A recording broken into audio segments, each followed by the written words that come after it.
میں خاص طور پہ اپنی بہنوں کو خوش آمدید کہتا ہوں. آج وہ ملک خوش قسمت ہے جس کی مائیں اور بہنیں آزادی کا جذبہ رکھتی ہیں، جن میں شعور ہوتا ہے. اور وہ ملک خوش قسمت ہے جس پر اس طرح کے جنونی باشعور نوجوان ہوتے ہیں. میرے پاکستانیوں، 4 قسم کی غلامی ہوتی ہے، 4 قسم کی غلامی انسان کرتا ہے. قائد اعظم محمد علی جناح نے ہمیں ایک غلامی سے آزادی دلوائی. ہمارے قائد محمد علی جناح نے کیا کہا؟ انہوں نے یہ کہا کہ ہم انگریز کی غلامی سے نکل کے ہندوؤں کی غلامی میں نہیں جانا چاہتے، ہم ایک آزاد ملک میں رہنا چاہتے ہیں. اور انہوں نے بتایا کہ مسلمان ہمیشہ آزادی کے لیے جدوجہد کرتا ہے. کیونکہ میرے پاکستانیوں، جب پاکستان بن رہا تھا تو ایک نعرہ تھا کہ پاکستان کا مطلب کیا، اور میرا تیرا رشتہ کیا.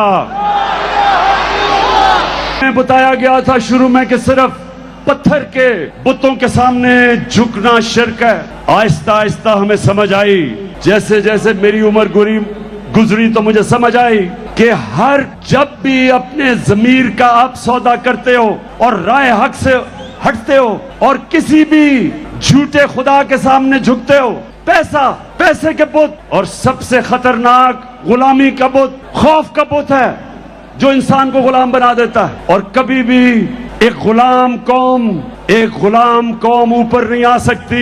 غلام صرف اچھے غلام بنتے ہیں. اس لیے بڑی جدوجہد کے بعد، لاکھوں قربانیوں کے بعد پاکستان بنا. میں زمان پاک میں بڑا ہو رہا تھا. لاہور کے لوگوں سنو، اس وقت جو بارڈر کراس کرتے ہوئے قتل عام ہوئی، ہم بڑے ہوتے ہوئے کتنے لوگوں کو جانتے تھے جن کے سارے خاندان قتل ہو گئے، لاکھوں لوگ مرے. ہمارا گھر نہر پہ، زمان پاک پہ. میری والدہ بتاتی ہیں کہ وہ شام کو جب کبھی نہر کے اوپر سیر کرنے جاتی تھی تو وہاں اتنے لوگ بیٹھے ہوتے تھے جو ہندوستان سے آئے، اور ایک ایک دکھ بھری کہانی سناتا تھا کہ سارا کا سارا خاندان قتل ہو گیا. ایک دفعہ میری والدہ نے کہا کہ بڑی عورتیں، 5-6 عورتیں بھاگی آ رہی تھیں. ان سے پوچھتی ہیں کہ پاکستان آ گیا؟ میری والدہ نے کہا ہاں یہ پاکستان ہے. ادھر ہی بیٹھ گئی. اور پھر انہوں نے بتایا سارے ان کے آدمیوں کو قتل کر دیا.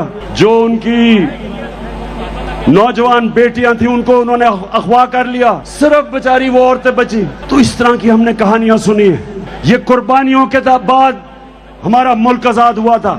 اور جو سب سے غلامی کرتی ہے، انسان کے عزت نفس کو ختم کر دیتی ہے، ایک انسان میں احساس کمتری ڈال دیتی ہے. ہم جب بڑے ہو رہے تھے ہمیں یاد ہے یہاں لاہور جمخانہ میں ہم جاتے تھے تو لاہور جمخانہ اور پنجاب کلب کے لوگ اس طرح رہتے تھے جیسے وہ انگریز ہیں. کلب کے اندر انگریزی بولی جاتی تھی، صرف پیروں کے ساتھ اردو بولتے تھے. اور جب اردو بولتے تھے تو وہ بلاول بھٹو کی طرح بولتے تھے کہ بارش آتا ہے. یعنی کہ احساس کمتری ایسے تھی کہ پاکستانی انگریز بننا چاہتے تھے، اور یہ غلامی کرتی ہے. لاہور کے لوگوں، جب میں پہلی دفعہ آج سے 50 سال پہلے انگلینڈ میں کرکٹ کھیلنے گیا تو میں تو صرف 18 سال کا تھا. تو مجھے ابھی بھی یاد ہے میرے سینئر پلیئر مجھے کہتے، یہ کانوں نے سنا کہ عمران سوچو بھی نہ کہ ہم انگریز کو ہرا سکتے ہیں، اگر عزت سے ہار کے واپس آ گئے تو بہت بڑی کامیابی ہوگی. احساس کمتری تھی. جیتے ہوئے میچ ہم ہار جاتے تھے کیونکہ ہمارے اندر خود اعتمادی نہیں تھی کہ ہم جیت سکتے. 70 کی دہائی میں اچھی ٹیمیں تھیں، کوئی میچ نہیں جیتتی تھی. بڑے بڑے میچ جب آتے تھے احساس کمتری کی وجہ سے گھبرا کے ہار جاتے تھے. اور جب 80 کی دہائی میں کمزور ٹیمیں تھیں، لیکن کیونکہ ذہنی طور پہ ہم آزاد ہو گئے تھے، ہارے ہوئے میچ جیتتے تھے. یہی پاکستان کا حال ہے کہ وہ غلامی سے جو احساس کمتری تھی اس سے ہم نکلے نہیں. تو پہلی غلامی سے تو قائد اعظم نے ہمیں آزاد کی. سب سے بڑا خوف موت کا خوف. دوسرا خوف کہ میں ذلیل نہ ہو جاؤں، میں فیل نہ ہو جاؤں.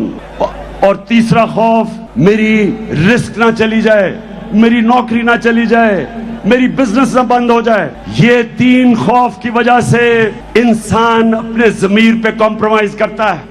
انسان رائے حق پہ چڑھنے سے ڈرتا ہے. ان 3 खौफ की वजह से।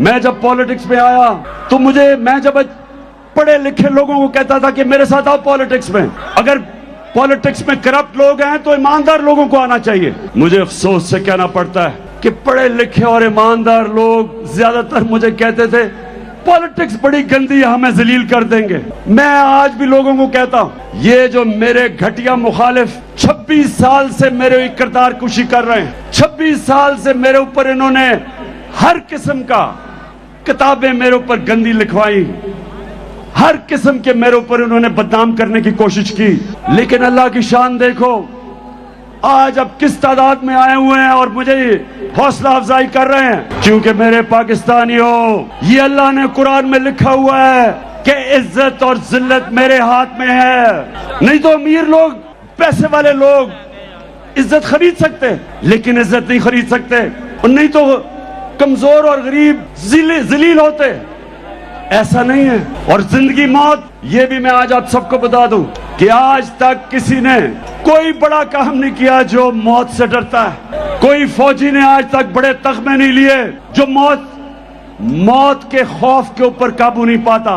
पहला आदमी जो माउंट एवरेस्ट पे चढ़ा था, सबसे ऊंचा पहाड़ दुनिया में, एडमंड हिलरी। उससे पहले जितनों ने भी कोशिश की थी माउंट एवरेस्ट पे चढ़ने की, या वो मर गए थे और या फेल हो गए थे। तो जब वो पहला आदमी माउंट एवरेस्ट पे चढ़ा, उसने अपने मौत के खौफ के ऊपर काबू पाया। और ये मदीना की रियासत में मेरे नबी ने किया, इंसानों को आजाद कर दिया। मौत का खौफ चला गया, पैसे की लालच वो चली गई, क्योंकि रिस्क तो अल्लाह के हाथ में। और उनको ये पता चल गया कि कोई इंसान हमें जलील नहीं कर सकता, मेहनत हम करेंगे। ऊपर वाला दिलों के राज जानता है, और उसके ऊपर ईमान रख के वो लोग, आजाद लोग, उनकी परवाज, जिस तरह अल्लाह कुरान में कहता है कि जब इंसान, सबसे अजीम मखलूक अल्लाह की, इंसान फरिश्तों से भी ऊपर चला जाता है, लेकिन जब गिरता है जानवरों से भी नीचे चला जाता है। तो हमारे हाथ में, पाकिस्तानियों, ये ज़हनी आजादी की तहरीक, कि हमें पहले इत्मीनान होना चाहिए कि हम नबी सल्लल्लाहु अलैहि वसल्लम की उम्मत है, दुनिया के सबसे अजीम लीडर की उम्मत है। हमें ये जमीन में चूंटियों की तरह रेंगने की जरूरत नहीं। हम हाथ फैला के दुनिया के सामने क्यों फिरते हैं? हम वो कौम है, पाकिस्तान वो कौम है जो 27वीं रमजान पे पाकिस्तान बना था। अल्लाह ने इस मुल्क को हर किस्म की नेमत दी है, लेकिन कोई भी कौम जो गुलाम होती है, गुलाम ज़हनियत की, वो कभी उसकी परवाज ऊपर नहीं होती। तो दूसरी चीज कि हमने अपने बच्चों को नबी सल्लल्लाहु अलैहि वसल्लम की सीरत पढ़ानी है। मैं जब प्राइम मिनिस्टर था, मैंने रहमतुल लिल आलमीन अथॉरिटी बनाई, बड़े बड़े स्कॉलर्स को उसमें बिठाया। उस अथॉरिटी का मकसद ये था कि कॉलेजेस और स्कूलों में हमारे नबी सल्लल्लाहु अलैहि वसल्लम की जिंदगी हमारे बच्चों को बताएं, ताकि उनके कैरेक्टर मजबूत हों, ताकि वो ज़हनी तौर पे आजाद हों। और सबसे बड़ी चीज ये कि वो मगरबी तहजीब के गुलाम ना बन जाएं। जब तक उनको अपनी तारीख का, अपने दीन का नहीं पता चलेगा, तो मगरबी तहजीब इतनी इस वक्त छाई हुई है कि हमारे बच्चे उनकी गुलामी करेंगे। और तीसरी गुलामी जिससे हमने आजाद होना है, अब ये मेरे पाकिस्तानियों गौर से सुनो।